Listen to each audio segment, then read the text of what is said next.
Kanchipuram వకుడా silks నాణ్యత మా ప్రాధాన్యత. మదీనాగూడ, మియాపూర్, హైదరాబాద్ లో త్వరలో శుభారంభం.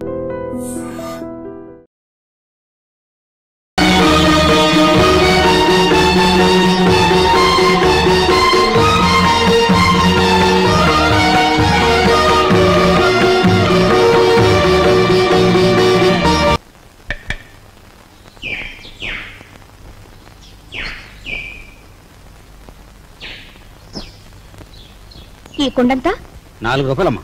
40 పైసలు కుండ 4 రూపాయలా? ఇదేం బంగారం కుండ? ఆయన తొక్కేది మట్టా బంగారమా? ఇంతైతే ఎవరు కొంటారు? వద్దులే, వస్తా. కుమారరామన్న దగ్గర నీ ఉద్యోగం ఏమిటట?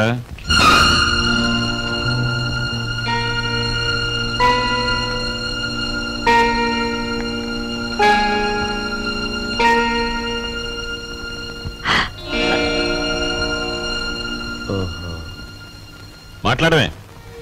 కుమారరామన్న దగ్గర నీ ఉద్యోగం ఏమిటి? మట్టి తొక్కటం, అతను తయారు చేసిన కుండల్ని ఎండలో ఆరబెట్టడం, కాలిన కుండల్ని బండి మీద సెంటర్కి చేర్చడం. అది నువ్వు చదివిన చదువేమిటి? నీ మీద మేం పెట్టుకున్న ఆశలేమిటి? నువ్వు చేసిన నిర్వాకం ఏమిటి?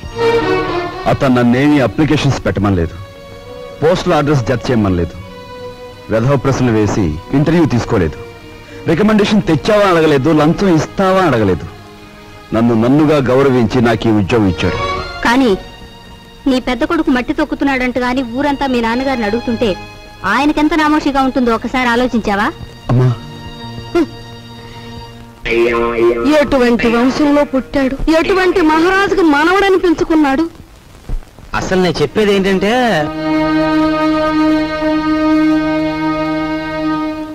ఇలాంటి అప్రదిష్ట పనులకు తలపెడితే ఈ ఇంట్లో ఇంకా పెళ్లి కావాల్సిన పిల్లలు ఉన్నారు. వాళ్ళని చేసుకోవడానికి ఎవడైనా ముందుకొస్తాడా?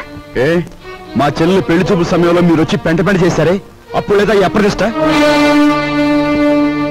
నాన్న, ఏమీ చెయ్యకుండా మీకు భారంగా ఉండే కంటే ఏదో ఒక పని చేసి ఇంత సంపాదించడం నా బాధ్యత అనుకున్నాను, సంపాదిస్తున్నాను.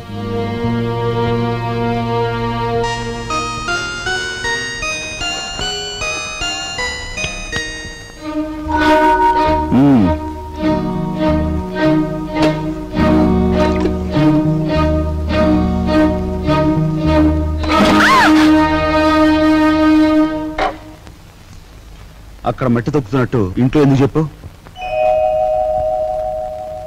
అందరూ బాధపడతారనుకున్నప్పుడు మీరెందుకు ఆ పని చేయాలి? చేశారే అనుకోండి, ఆ సంగతి చెప్పకుండా ఎందుకు దాచిపెట్టాలి? మా అమ్మా నాన్నల విషయం తెలిసిన, మా ఇంటి పరిస్థితి తెలిసిన నువ్వు ఇలా మాట్లాడు.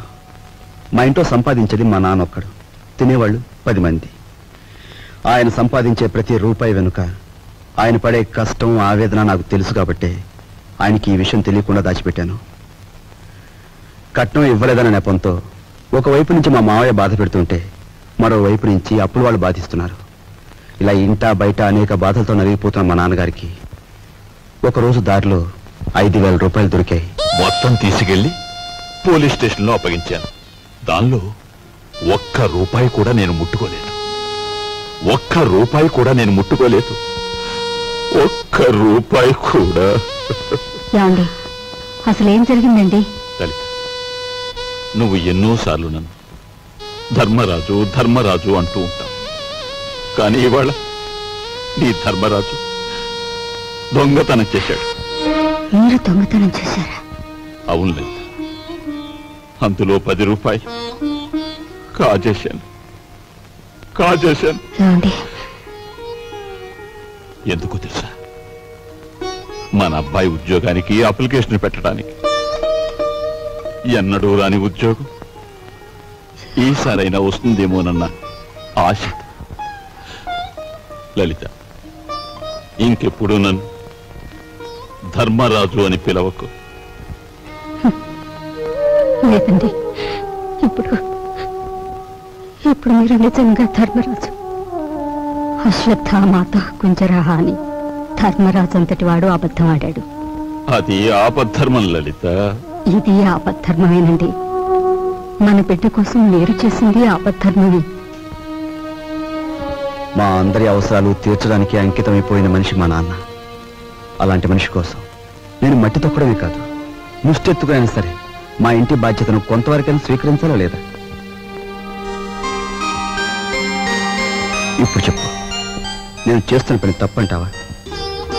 తప్పంటావా?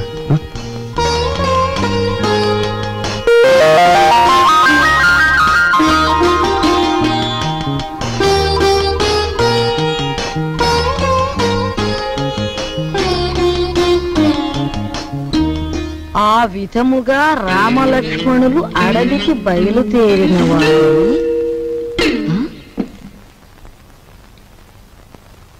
ఏంటబ్బా? ఓ చిన్న సచ్చినాడా, ఆ పెద్ద సచ్చినాడేమో మట్టి తొక్కుతున్నాడా, వీడేమో పాచి ఊడుస్తున్నాడా? వీళ్ళకి ఏం పోయే కాలం వచ్చిందమ్మా? ఇంతకీ నేను పని మనిషిని ఎందుకు పెట్టట్టు? అబ్బాయ్, ఏంటమ్మా? నువ్వు ఆఫీస్కి వెళుతున్నావల్లే ఉంది. పెళ్లి దగ్గరకు వచ్చింది కదా, పనులన్నీ తొందరగా జరగాలి. అప్పడాలు చెయ్యాలి, వడియాలు పట్టాలి. ఓ 400 ఉంటే అమ్మాయికి ఇవ్వు. అమ్మా, ఆఫీసులో లోన్కి అప్లై చేశాను, అది రాగానే ఇస్తాను. అదేమిటన్నయ్య, అయ్యవారు వచ్చే వరకు అమావాస్య అవుతుందా? తెలిసిన వాళ్ళ దగ్గర ఏ చేబదులో తీసుకుని ఈ పని కాస్త జరిపించు. వెళ్ళిది.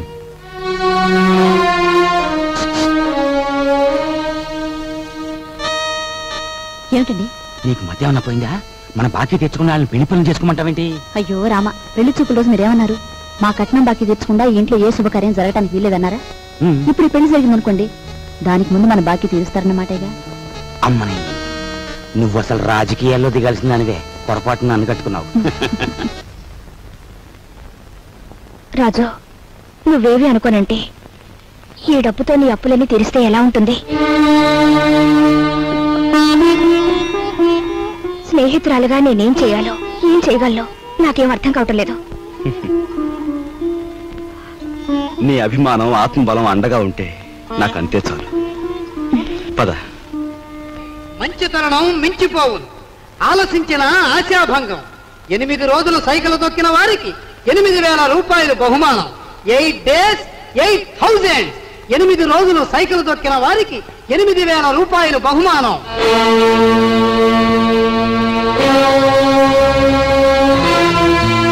రాజు, అప్పులు తీర్చడానికి నువ్వు సైకిల్ తొక్కుతున్నావట. మనలాంటి కుటుంబాల్లో పుట్టి ఇలాంటి పనులు చేస్తే ఎంత పరువు తక్కువగా ఉంటుందో ఆలోచించు.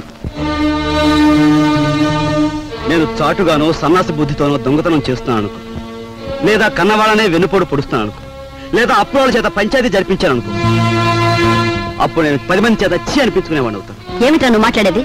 మొన్నటికి మొన్న కుమ్మరాడి దగ్గర కూలిపిని కొప్పుకొని ఈ ఇంటి పరువు మీద పెద్ద బండ పడేస్తావు. ఇవాళ మీ నాన్న చచ్చిపోయాక ఆగు. ఇప్పుడు నువ్వేమిటి మాట్లాడింది? మా నాన్న చచ్చిపోయాడా? ఆ మాట నువ్వంటున్నావా? నువ్వు ఏమిట్రా అది? ఆవిడ అలా రెట్టిస్తున్నావు. మరి చూడమ్మా, నాయనమ్మా నాన్న చచ్చిపోయాడు అంటుంది, అత్తయ్య అంటుంది. అసలు అసలు నాన్న చచ్చిపోవడం ఏంటమ్మా? Non sense.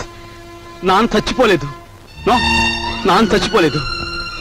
మనందరం కలిసి ఆయన చంపేశాం. అవునమ్మా, నిర్దాక్షిణ్యంగా కాలు రాసి చంపేశాం. కొండంత మనిషిని చాదస్సుతో కొందరు, స్వార్థంతో కొందరు, ఇలా అందరం కలిసి ఆయన చంపేశాం. ఏ చంపలేదా? ఒక్కసారి మీరందరూ గుండెల మీద చేతులు వేసుకుని ఆలోచించండి. ఆయన జీతం నెలకు 500 రూపాయలు, కేవలం 500 రూపాయలు. తాహతకు మించిన కోరికలు కోరి మనందరం కలిసి ఆయన చంపేశాం. He was successfully murdered by all his family members. నోరుంది కదా అని తప్పులు పడుతున్నారు. నేను చేస్తున్న ఈ పనిలో ఓ పవిత్రమైన ఆశయం ఉందే తప్ప ఇదేం పరువు పోయే పని కాదని నాకు బాగా తెలుసు. మీరు ఒప్పుకున్నా ఒప్పుకోకపోయినా ఈ పని నేను చేసే తీరు.